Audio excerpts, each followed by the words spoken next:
so much. I love you so much. I love you so much. I love you so much. Hello, all you positive heads out there. Thanks for tuning your beautiful brainwaves into another episode of the Positive Head Podcast, where we are firmly convinced that creating success and happiness is rooted in understanding the ultimate nature of reality and the fact that as human beings, we are all immensely powerful fractals of the one and only source consciousness, which creates and animates all things. Now, of course, understanding this powerful truth is one thing.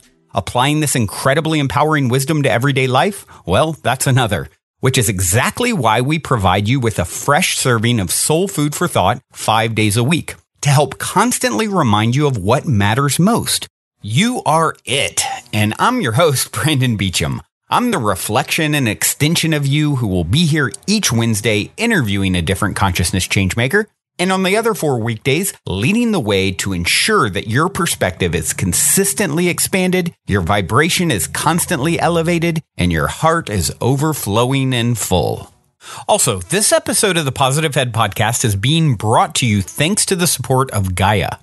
If you're not familiar, Gaia is the go-to source for streaming consciousness content online, and you can sign up for your first month for only 99 cents at gaia.com/positivehead. That's spelled GAIA.com/positivehead. Check it out. Greetings and salutations, positive heads. Welcome to the show. So grateful to be here with you guys again to explore stuff and things and whatnots to see if we can come to a better understanding of who we are, what we are, where we're going, how to get there, and have fun doing it. Relax a little bit about this whole crazy ride that is the human experience. You are a rock star just for being here. So yeah, you already won. You just don't know it yet. And well, maybe you do. Now you know. If you don't know, now you know. All right, here we go. I'm going to start by reading a review by Jamesinator. This is on iTunes. If you guys don't know, now you know. I love iTunes reviews. They help us not only to reach new people, but certainly help to fuel my fire to continue this labor of love. This one says, elevated mindset with a sparkly heart, and goes on to write out, Jamesinator goes on to write out, this podcast is so wonderful. I listen every day at work, and it leaves me feeling inspired and at peace. I have grown substantially since I started listening a few months ago. I couldn't thank you enough for the wisdom and positive words you share that has elevated my mindset so much. While I'm here, I was wondering if you had any advice for following your dreams and passions. I want to write music, and I believe that I could pursue it.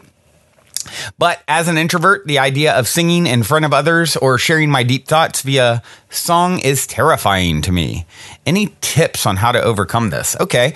Well, this is a good one. And I remember this popped up the other day, and I saw it right after I had my friend Ronit co-hosting, and she's a singer, and we were like, man, I wish I'd have included that because how perfect when she's on the show. But all good. I will go ahead, and I kind of forgot that there was a question in this, so I'll go ahead and proceed to give you a little bit of advice. Eleanor Roosevelt said, do something every day that makes you uncomfortable. Or rather, looking it up here, that was me guessing at what she said from my memory. Do something every day that scares you. And I believe this is so important to be willing. The fact that it scares you is a great indicator that you should do it, I would say. And you have the desire.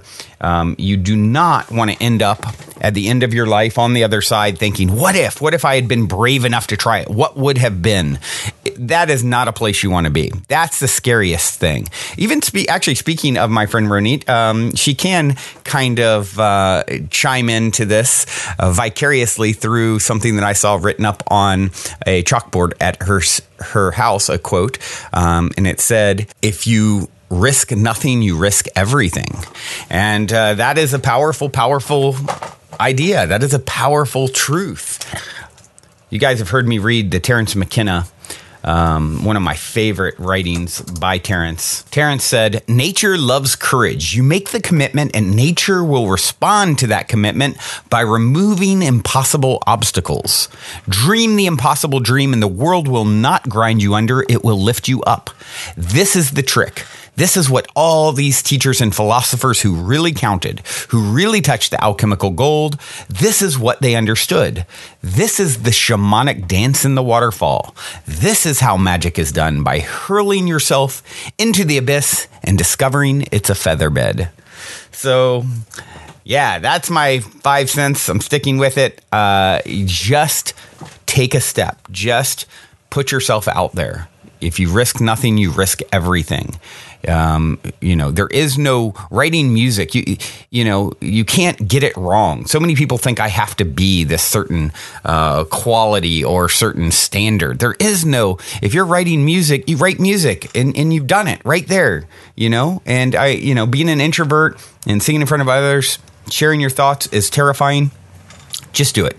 You will. How many people have overcome deep fears to go on to be great public speakers? Great. How many people that could have been amazing artists that did not overcome this and then sat on the sidelines. Their life went by. They probably got to the other side and said, "Oh, yep, you tried. You went there. You got faced with the challenge. You didn't take the challenge. So here we go again. Let's go on repeat until you step up to the challenge." I believe that wholeheartedly. You are not going to get out of this.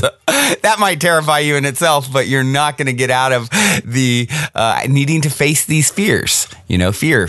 Forget everything and run. FEAR. Forget everything and run, or face everything and rise. That's my 2 cents there, and hope that helps. And thank you for taking the time to review. And if you guys haven't reviewed, please do so. You can even roll a question in, as we've seen here, or you can write them, Brandon@positivehead.com. You can go through the Positive Head website to write reviews. You can go on the Facebook group, Positive Heads with an S. And I've been getting some anonymous questions today that I've posted in the group that people asked me to post. So it's a great place to get support and connect with the P-Head tribe, those like-minded reflections that are coming together. We're getting close to about 4,000 people in the group, so it's growing and growing and growing.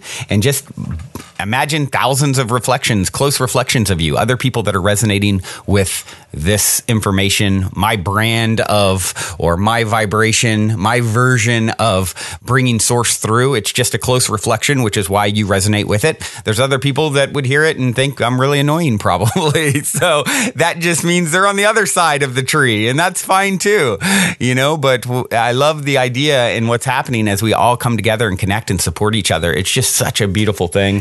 I love you guys so much. And speaking of self-love, loving myself, loving the extensions of myself, you, and all these reflections everywhere. Let's talk about that. Let's talk about how that works not only in a very positive way, as we're talking about here, but sometimes it can work in a negative way. And I thought of this, some things that have come up. You guys have heard me talk before about weird thoughts that can pop into my own head. For example, I have had a recurring fear of my son choking on food eating. It's just totally random, has no real logic, not based on anything. I don't know. Maybe it's a past life memory. Who knows, right? Where it's come from. But it's bothered me, right? Speaking of him, he's talked to me before about these thoughts of, ever since I was a little kid, worrying that my presence bothers people, like I'm annoying people if I'm around them. And I'm like, it's such an odd thing to hear that's a thought that goes on in his head, because he's probably the most pleasant human being you could be around. And so it's like, wow, where does that thought come from? I have another close friend who's, told me how she has images of stabbing herself sometimes, like these dark images out of nowhere of just stabbing myself repeatedly. These are some pretty, almost irrational, illogical thoughts. And I'm sure some of you guys can relate. Right now, you're probably thinking, yeah, this idea pops into my head. Self-deprecating thought. How I'm not good enough. How, what if I get run over by, a car today walking across the street? whatever. There's all these things that just sort of pop in with us, and it's troubling, right? It's definitely not something that any of us enjoy. Well, what I want to talk about is the whole idea. I saw a quote that speaks to this, and it was anonymous, but we do not practice so that we control our thoughts. We practice so that our thoughts don't control us. And what I want to kind of introduce is the idea is that these thoughts are thought forms, but they're not you. You are not your thoughts. These are energies. These are blockages. These are, painful energetic structures that have somehow come into your field, have come through your brain, which is sort of just a receiver, right? It's just receiving consciousness and transferring it into words or images or whatever so that you can understand it. But something that I don't think we give enough attention to is the idea that these thought forms aren't just from us. We're actually connected to everything and everyone. It's why they say the best way you can help the planet is to heal yourself, because every time you raise your consciousness, it ripples into the collective consciousness of mankind. And it's sort of like nested dolls. The way Source works is I have my own consciousness, but I'm also connected to the consciousness of you guys, my close family, close reflections, ever-growing family, right? And as I always put it, where Source is like a tree, right? It is this giant tree, if you can visualize that. And then it's all one, but there are certain branches that, are leaves on the same branch. They're like closely connected. There may be other leaves way on the other side of the tree, as far away as you can get. It's still part of you. It's still part of the tree, but it's a more distant cousin in a sense, right? So that's the way I believe it's all going down. So you have your collective consciousness. You have your thoughts that are generated within you. You have ones that are coming in from all around you. It's why the idea that, this thought that ideas that come up in the collective consciousness, lots of people get it at once. You guys have probably heard of the 100th monkey. I know I've talked about it before, 100th monkey principle. First talked about in a book in the 50s. A scientist was studying some monkeys on an island, and the monkey started learning how to wash sweet potatoes, which they hadn't really done before, and then teaching it to their young. And then, or the young, of course, seeing it, started copying this and doing it as well. And then next thing they know, they started noticing monkeys across a totally different island were doing the same thing. Well, that information couldn't have been transferred via, vision or taught like it was to the children, because they were across, the water. There's no way they could reach each other to show each other what they were figuring out. So the collective consciousness of this species of monkeys is a thing. And we've seen that where, animals... when there's the tsunami came in Indonesia, years back, they all went to higher ground. They're communicating with each other. There's a collective bird consciousness. There's a collective monkey consciousness. There's a collective human consciousness. Then there's the collective of the whole planet. Then there's the collective. It's just nested dolls. It goes on and out. Collected, probably a connection and influence of the whole, solar system. If there's other life there, or galaxy for sure, I would guess there is. And you're connected to that, more closely connected to that consciousness than maybe in a distant galaxy, right? So it's all this sort of nested reflections. And one thing that is very relaxing, or it relaxes me to understand, comforting is the word I guess I'm looking for, comforting to realize all these thoughts aren't yours. There's a collective consciousness that's coming through. So if you're thinking about stabbing yourself, for example, well, yes, there's a lot of pain in the collective consciousness of mankind, and that maybe you are resonating with in some way, and it's attaching in some way and coming through you. But you don't have to own your thoughts ever. They're not you. They're thought forms. You are beyond thought. You are pure consciousness, right? You at your base level is beyond it all. So you can look at these things and they come in, and instead of being upset by them and shaken by them, thinking, oh, this is a thought form that obviously is is maybe dark and needs healing, needs love brought to it. But if you can remove yourself from it, it's like Eckhart Tolle talks in The Power of Now, when you start reacting with your ego, right? It needs to feed itself. It's these blockages in you that are that need to feed through negative experience a lot of times. So you'll all of a sudden, that person who 1 minute they're fine and the next minute it's like they've been possessed and they're acting out. Well, and we do that, right? We've all done it. But if you can start catching yourself having these moments of, hold on, this thought form energy just took me over. It's like, and you can become aware in those moments, hold on, this isn't me. I'm the observer behind the thought form. That's source hanging out in the background, waiting for you to notice. And then you create separation between you and the thought form. And now it's something that doesn't have the same power over you. It's like saying, I've caught you. I don't own this anymore the way I did before. It's like pulling the plug on the vacuum, right? It may still run for a minute. You may still react if you're having a negative outbreak or whatever, but it's not the same. You've pulled the rug out from under it when you're saying, hey, this is coming from elsewhere. This isn't really me. I don't have to own this, and it's okay. And I'm going to bring love to it. I'm going to bring love to myself when I have these thoughts, because they're coming from somewhere beyond the pure love consciousness that I am at my root. All right. So what I'd like to do now, I actually had Eckhart Tolle clip on yesterday, and I love him. I just thought I would share him again because he talks about this topic, as I just mentioned with his book, Power of Now. But this is someone, standing up at, a talk he gave where they talked to him about, where do our thoughts come from? And I found this on the Eckhart Tolle YouTube page. Let's take a listen.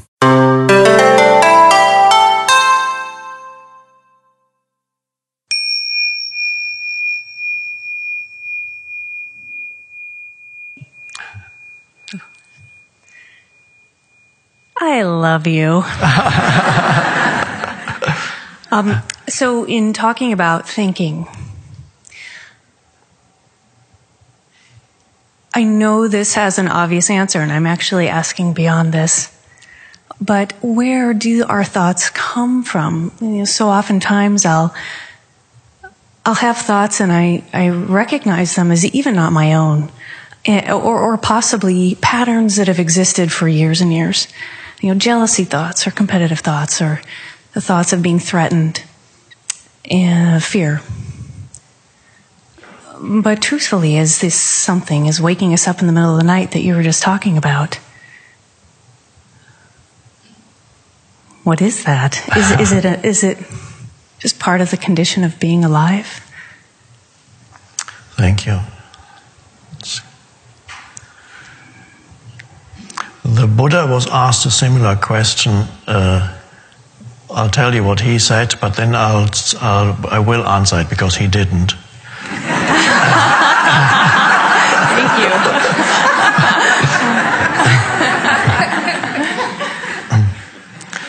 Somebody asked him a question like that, and he gave a parable. He said, somebody shot you with an arrow, you've got an arrow stuck in your body.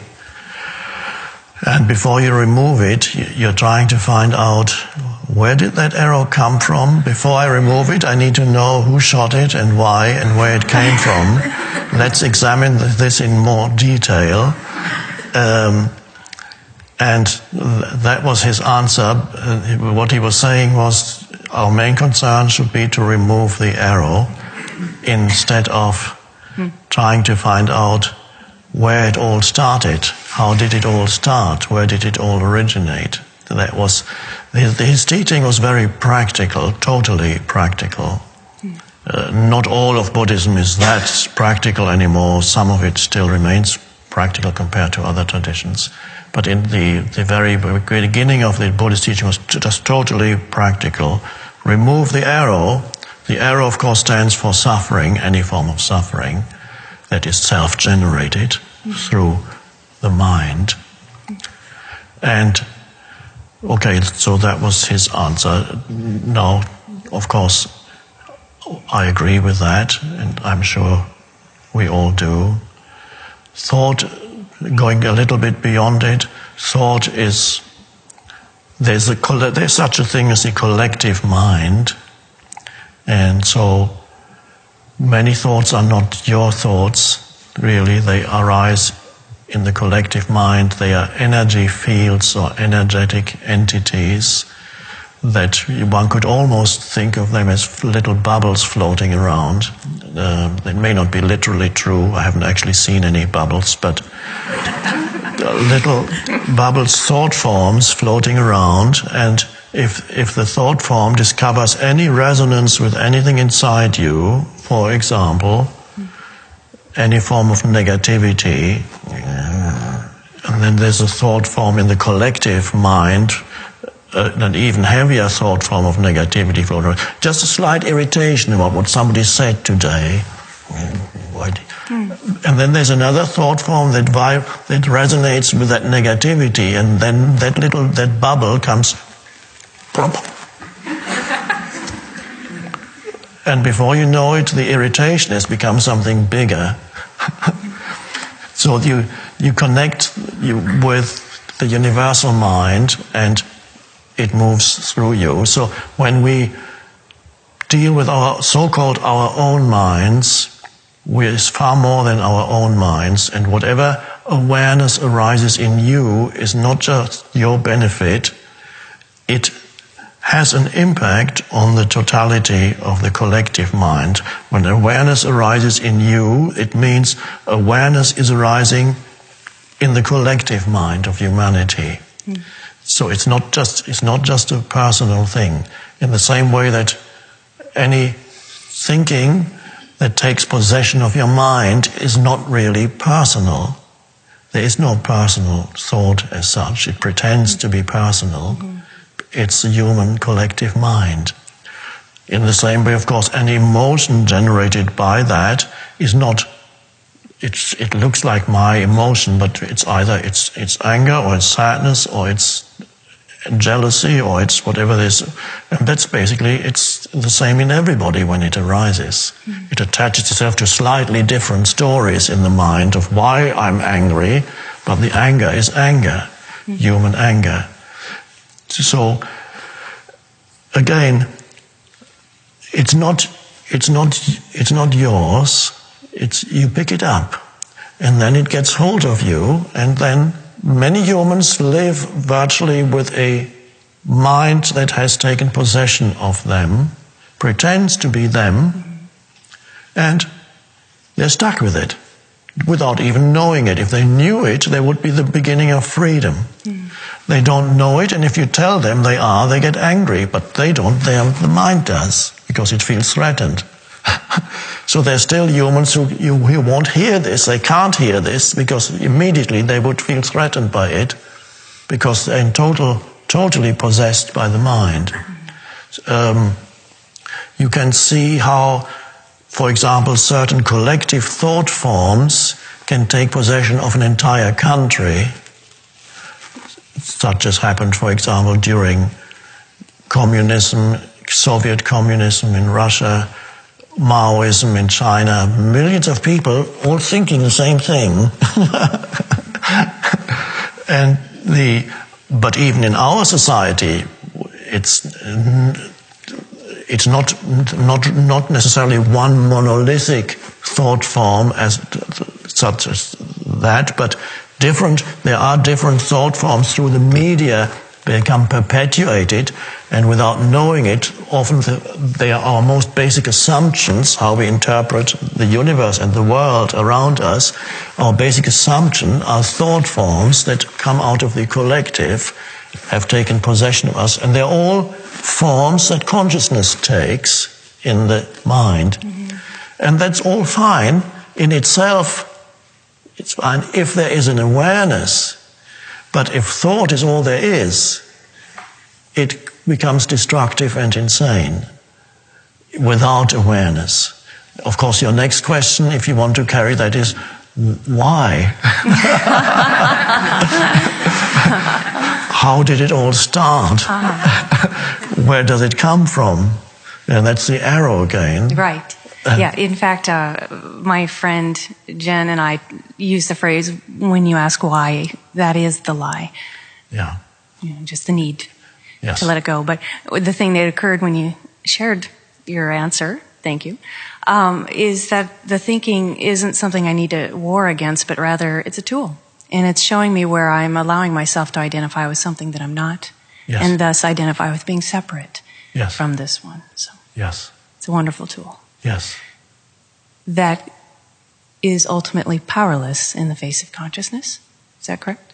Yes. If you are identified with thinking, you say powerless. Yes. Because you are not there. You are absent, virtually absent, or is completely asleep when you're identified with thinking. So you're being run by patterns, or on the karmic collective patterns, mental patterns. Right. And so your true power comes as you wake up out of that. Thanks, Eckhart. Thank you.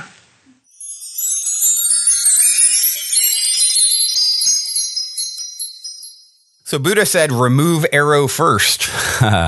Makes a lot of sense. Very logical, right? Let's get rid of the wound before we try and go catch the perpetrator.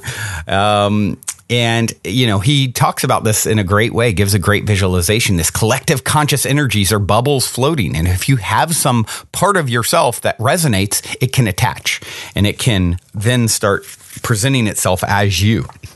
When really it's just a thought form. Let it go. Laugh at it. Send love to it. Actually, why don't we tell a whole new story with it, right? Everything's stories that we tell, and the stories that we tell become true. And have you ever considered the idea that these thought forms that are part of the collective pain body, the collective consciousness out there, are coming to you because you are the perfect person to, well, of course, they're coming to you because there's some part of you that resonates, but you're also the perfect person to take and redefine what it means that, like we're talking about here, these thought forms aren't you, and you actually have the ability to heal these thought forms by bringing love and awareness to them. Understanding that they're not you, here they come, instead of letting them freak you out and harm you, say, oh, they're coming to me because I'm the perfect extension of the collective to bring healing and love to this collective pain that others are feeling.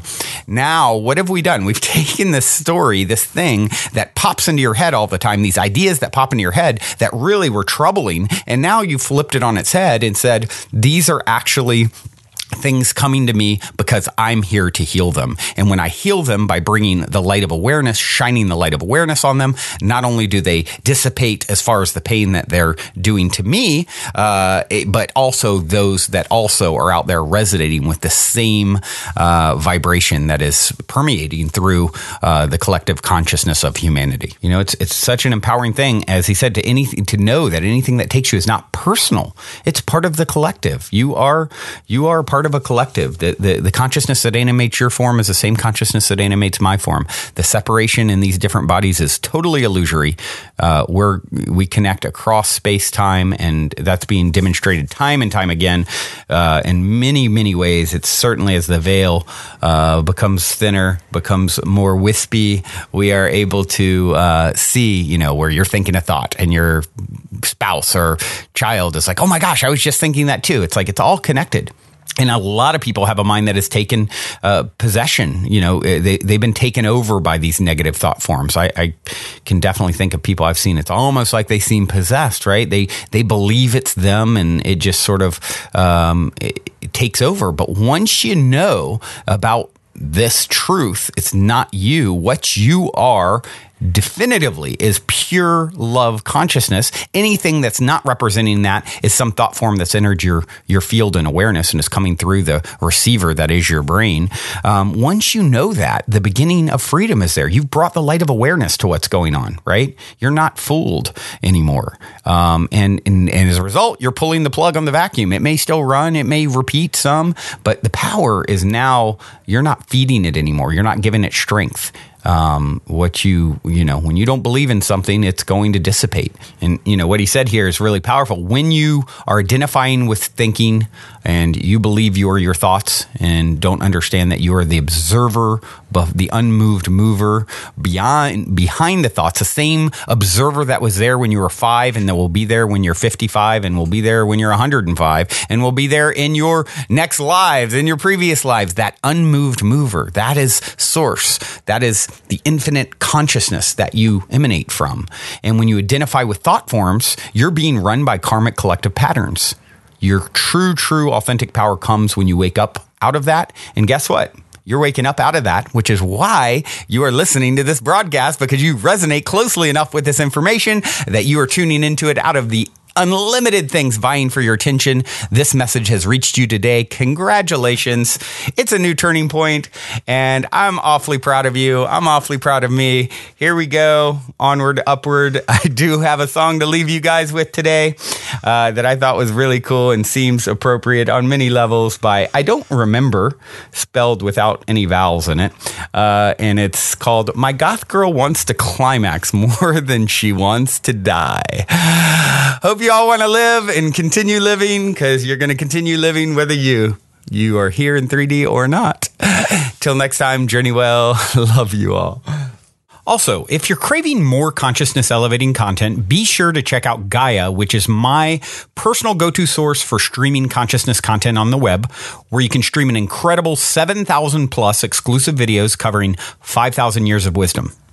As you all hear me constantly say, it's a daily conscious effort to maintain an elevated vibration. And if you're looking to journey deep down the rabbit hole to do so, then Gaia is the best place I know of to do it, period. And you can sign up for your first month for only 99 cents at gaia.com/positivehead.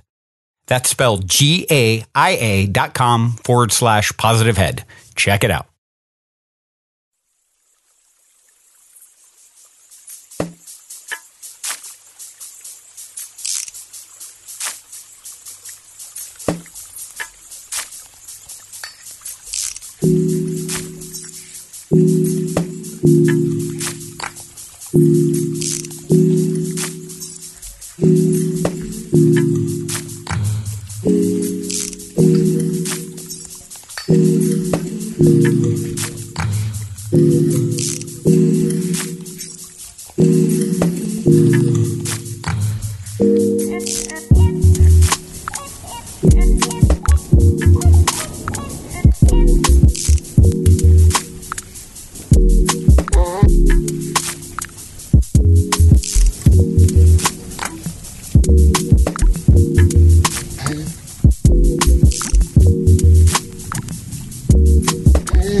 Right.